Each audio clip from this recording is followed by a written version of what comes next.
2017 pour le championnat du monde qui était prévu, qui est prévu en Hongrie du 1er au 14 juillet, donc qui a débuté depuis le 1er juillet, dimanche, et tout, malheureusement ne pourra pas prendre part à cette compétition.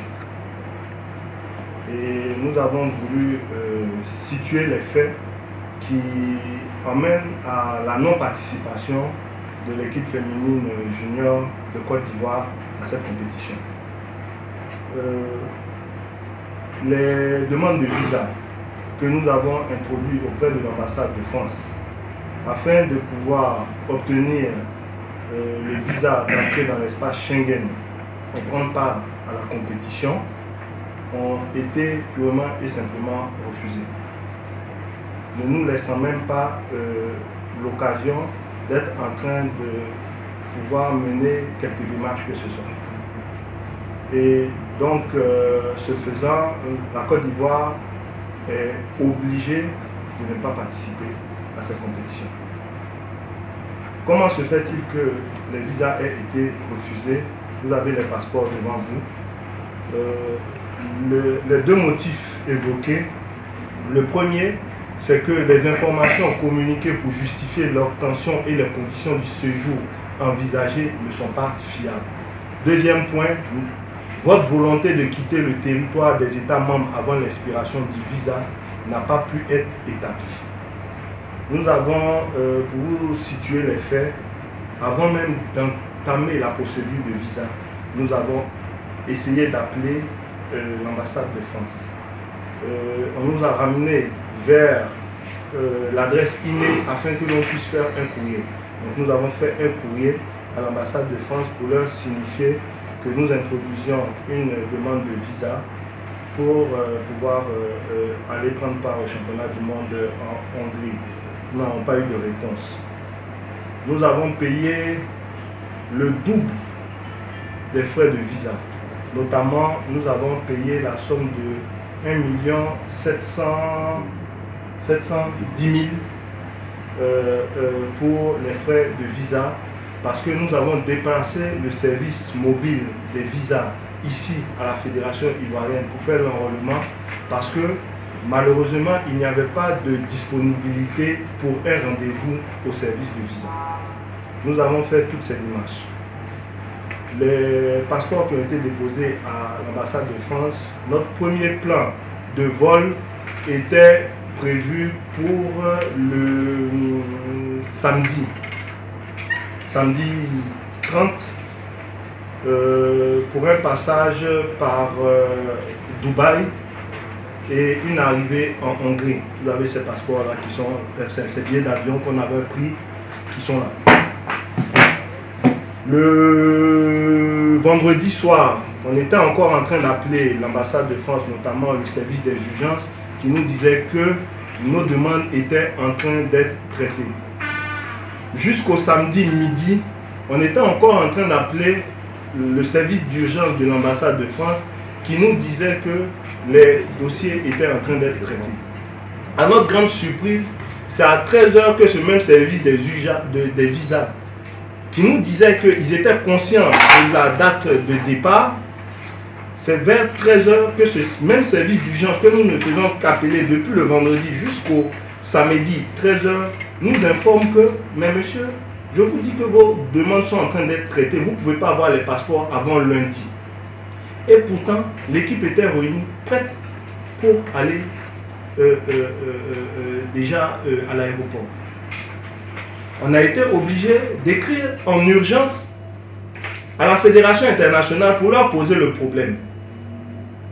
Et donc, malheureusement, notre non-arrivée nous faisait de manière logique perdre le premier match qui était prévu pour le lundi. Mais encore, nous avions espéré pouvoir bénéficier de nos passeports le lundi, puisqu'on nous a promis d'avoir nos passeports. Et à notre grand étonnement, le lundi matin, nous sommes allés à l'ambassade de France pour essayer de leur poser le problème. On a même fait une note, puisqu'on ne nous a pas reçus, on a fait une note pour leur signifier l'urgence, parce qu'on devait avoir nos passeports pour pouvoir voyager le même jour. Nous avions changé notre plan de vol pour passer par Turkish Airlines pour repartir et on devait arriver le mardi midi au niveau de la Hongrie pour pouvoir prendre part à notre match qui était prévu pour aujourd'hui. Et nous avons à nouveau été surpris le lundi d'apprendre que tous nos visas ont été refusés pour ces motifs que je vous ai évoqués. Tous nos passeports ont été déposés avec tous les documents qui nous ont été demandés en bonne et due forme. Donc, nous ne comprenons pas pour quel motif on refuserait de nous permettre d'effectuer le voyage. À aucun moment, notre point d'entrée est la France.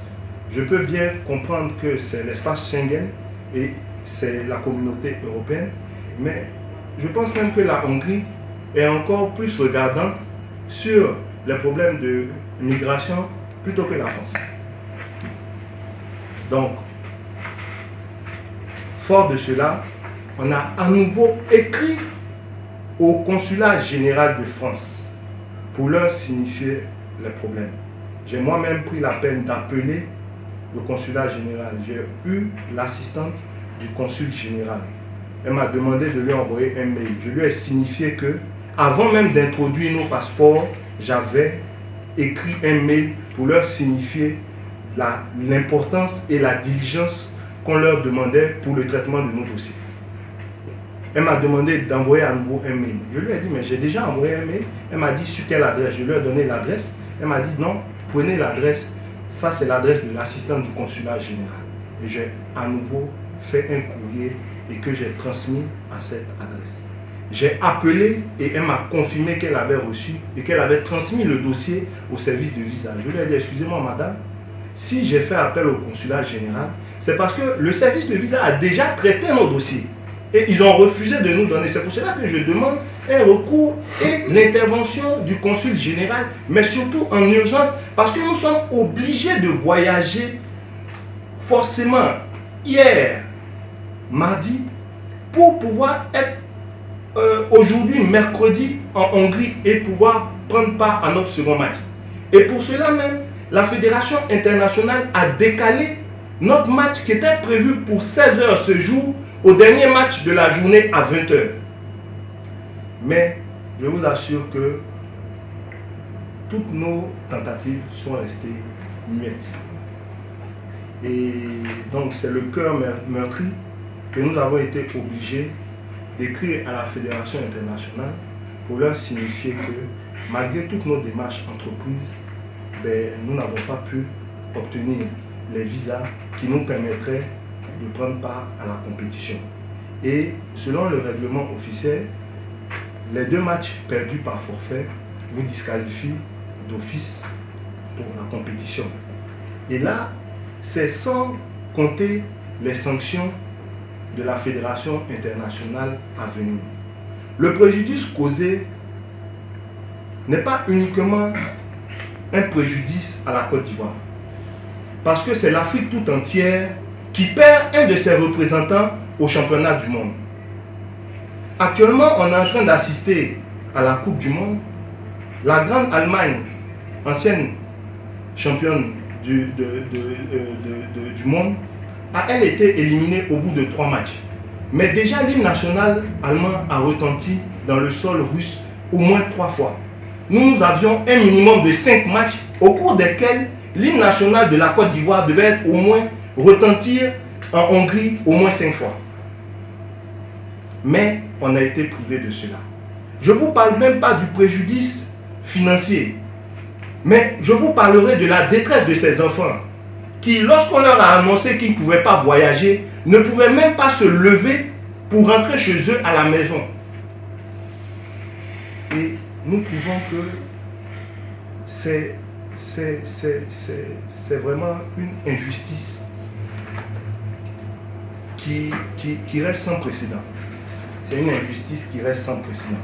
Raison pour laquelle, chers frères, nous avons souhaité vous rencontrer pour pouvoir situer ces faits, pour que les uns et les autres sachent toutes les démarches qui ont été entreprises afin que la Côte d'Ivoire puisse être présente à ce grand rendez-vous pour être en train de faire honneur à la nation. Ces enfants à qui nous donnons des cours de civisme au cours de leur préparation. Ces enfants qui ont abandonné 2 jours de primes de match pour aller être en train d'utiliser ces primes de match-là pour faire des dons à la permanence de la députée Yasmine lorsqu'il y a eu les sinistrés et venir avec des paquets pour aider. Ces enfants à qui on essaye d'inculquer des valeurs, aujourd'hui, ce sont des enfants qui sont en détresse. Ces enfants qui auraient eu un minimum de primes, qui leur auraient permis d'assurer leur scolarité de l'année prochaine, ces enfants sont en détresse. Et je trouve que l'injustice est vraiment énorme. Donc, nous vous avons fait appel pour vous signifier cette réalité. À côté de cela, la Fédération ivoirienne se réserve vraiment le droit de donner tout de suite, notamment des suites judiciaires à cette affaire. Parce que je pense que nous avons respecté tout ce que nous devions faire pour pouvoir être en train de prendre part à cet événement, mais malheureusement, le refus de nos visas, le refus de nous recevoir, le refus de nous écouter a entraîné, j'allais dire, cette situation. Je sais que l'octroi de visa, c'est un acte de souveraineté d'un État. C'est un acte de souveraineté d'un État. Donc l'ambassade de France a le droit de refuser les visas. Mais à partir du moment où l'ambassade de France a elle-même fixé des conditions d'octroi du visa objectives, des conditions qui sont censées être objectives et non subjectives, et que nous, Fédération ivoirienne, on a eu à introduire des dossiers qui remplissaient toutes les conditions d'obtention du visa, l'attribution du visa devenait un de nos droits. Ça devenait un de nos droits. Et la fédération, pardon, l'ambassade de France nous a privés de notre droit. C'est leur devoir de nous donner ce visa. Donc, je pense que je ne vais pas être plus long et je vais me soumettre à répondre à certaines préoccupations que vous pouvez avoir face à cette situation.